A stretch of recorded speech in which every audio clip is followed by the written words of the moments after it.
Oh, you are awake.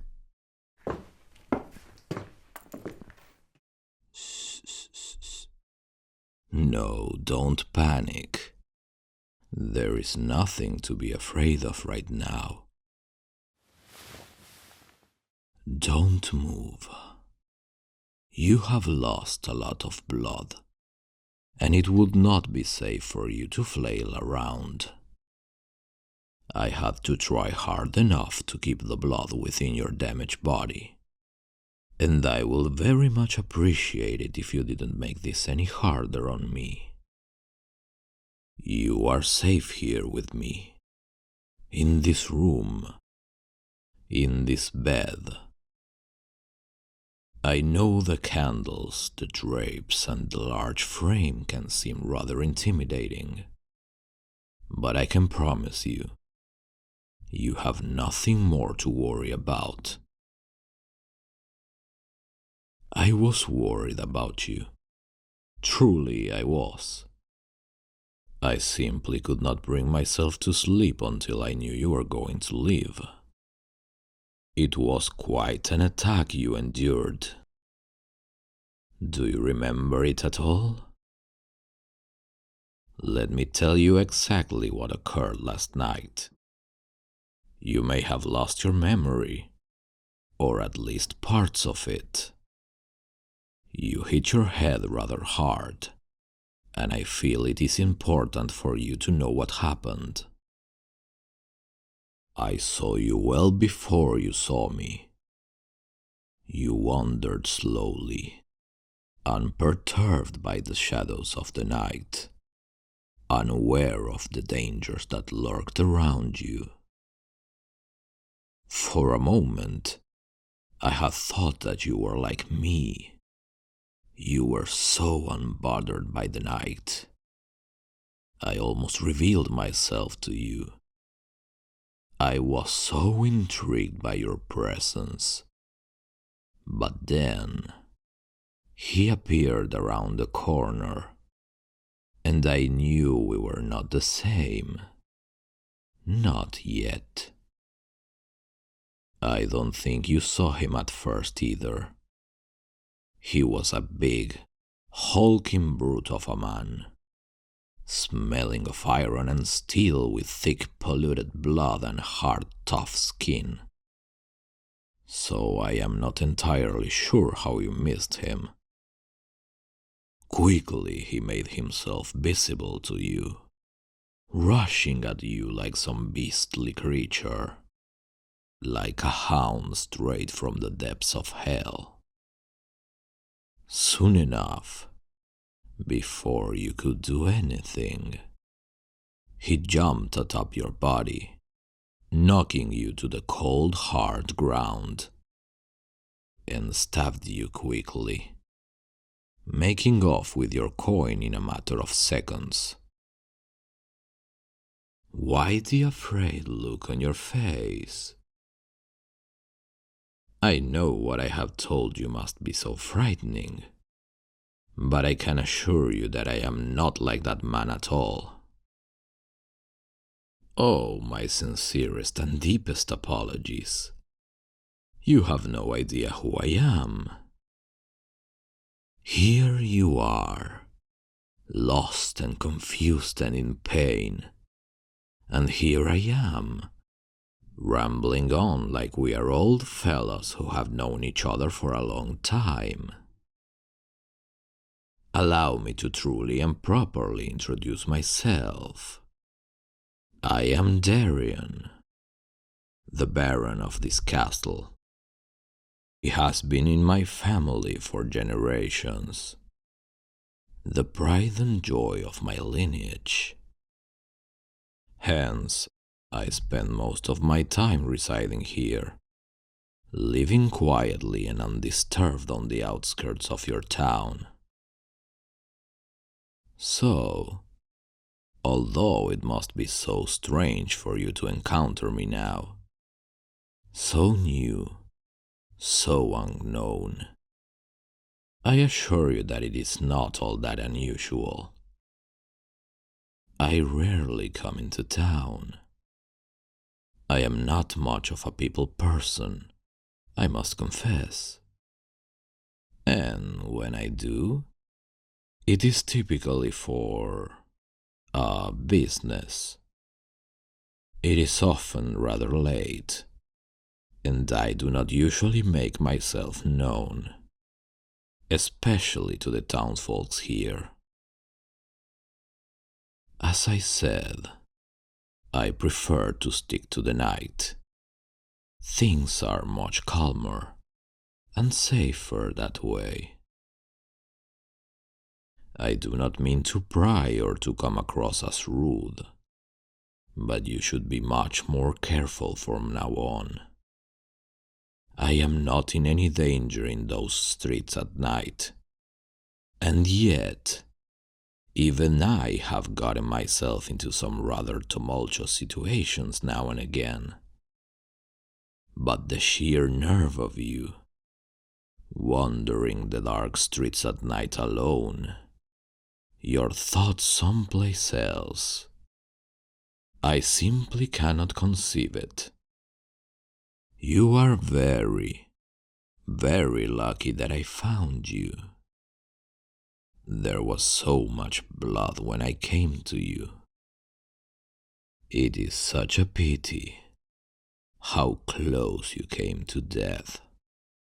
How mortality in general is such a constant in your life, creeping around every corner and hiding in every crevice.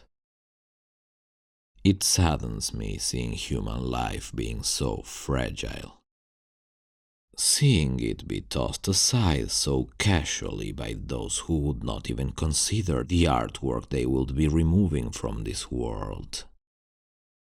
I feel sorry for people like you.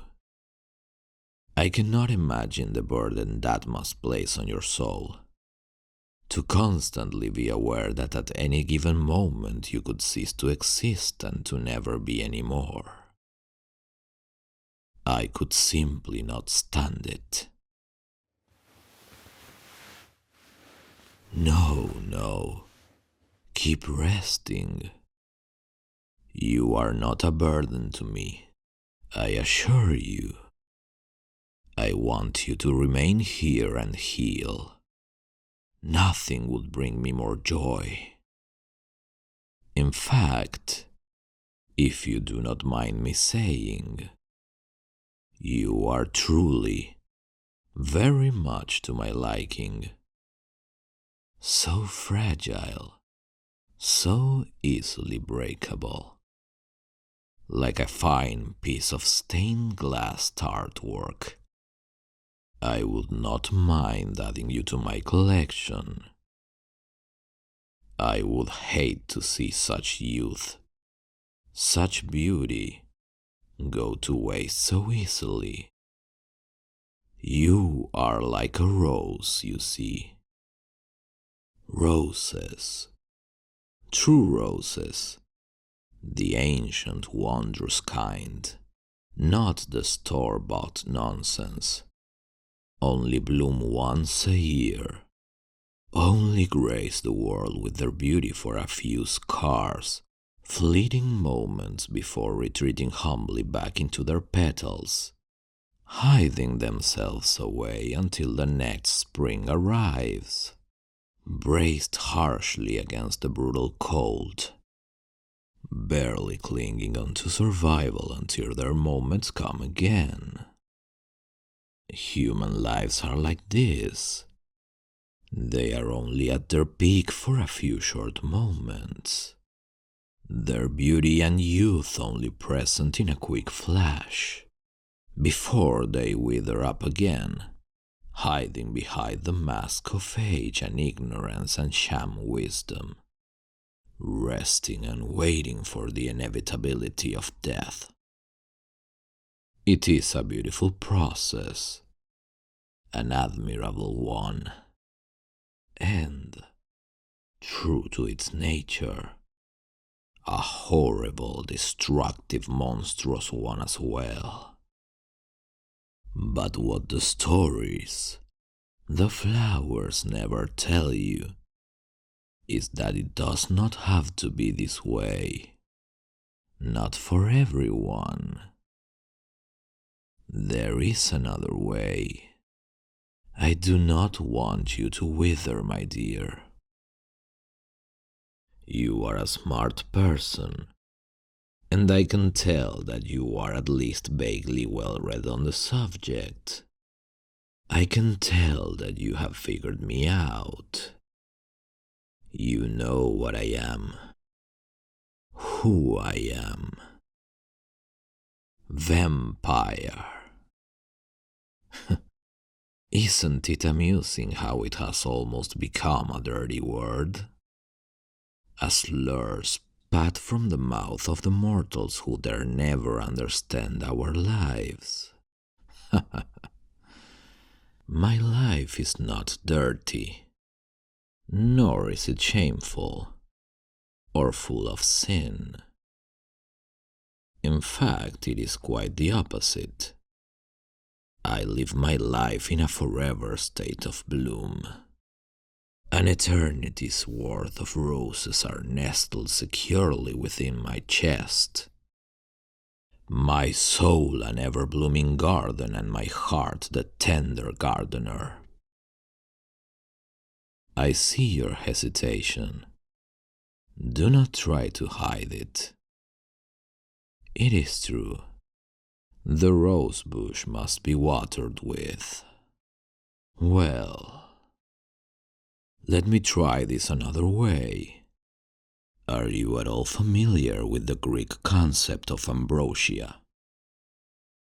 Allow me to explain it to you. In the Greek myth, ambrosia was a delicacy afforded only to the gods.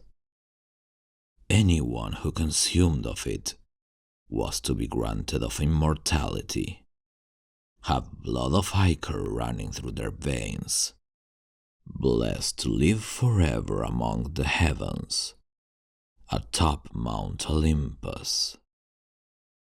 However, there was a caveat. There always is.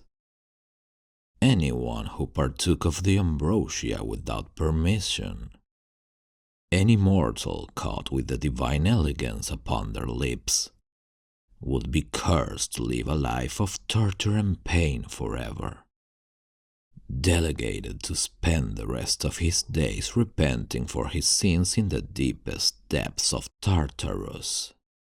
A man who touched heaven and spent the rest of his days longing for it.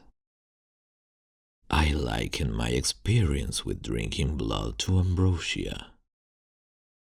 For me, it is a delicacy, a treat, a luxury I am afforded by my very existence. But to the others, the mortals, it is the greatest sin a person could commit. Do you understand? I want you to understand, because I want you to be mine. I rescued you for a reason, dear. To live beside me, to reside underneath me. You could be by my side for all ages, a devoted mistress to her caring and powerful master. In return, I am asking for your soul. But even then, I am not cruel or unwavering. I want to care for you, help you, comfort you. All you must do is partake in this sacred oath. Drink of the ambrosia I am so graciously offering you.